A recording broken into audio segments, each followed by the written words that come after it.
자, 사건 사고 소식 하나 더 살펴보겠습니다. 전 여자친구 집에 들어가서 나가지 않자 이 여성이 경찰에 신고를 했습니다. 그래서 남성이 경찰에 체포됐었는데 경찰에서 풀려나자마자 전 여자친구를 다시 찾아가서 마구 폭행하는 보복 폭행을 하는 사고가 있었습니다. 영상 먼저 보시죠.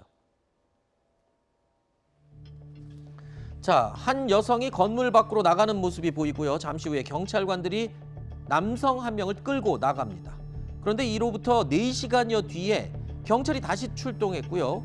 여성의 집 근처에서 아까 그 남성이 다시 경찰에 체포돼 연행됐습니다.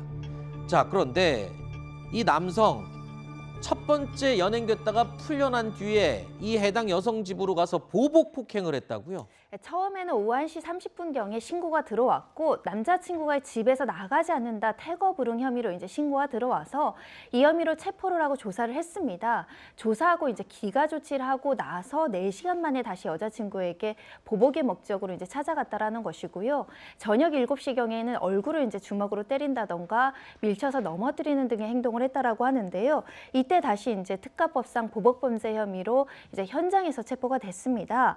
그리고 나서도 이제 그 당시 이제 체포영장이나 구속영장에 의해서 구금된 것은 아니고 건강 상태를 이유로 이제 기가 조치를 했다라고 하는데 명확하게 이것은 데이트 폭력이 보복 범죄로 나아간 사건이기 때문에 현장에서 좀 중대하게 중요한 범죄로 처리했어야 되는 거 아닌가라는 지적이 있습니다. 이게 지금 유사한 경우가 여러 번 반복되는데 이번에도 또 그런 거잖아요. 그렇습니다. 사실은 이 강력 범죄로 넘어가는 순간순간이 있는데 접근 금지 명령이라든가 가해자에게 이게 굉장히 중대한 범죄라는 인식을 줄 필요가 있고요.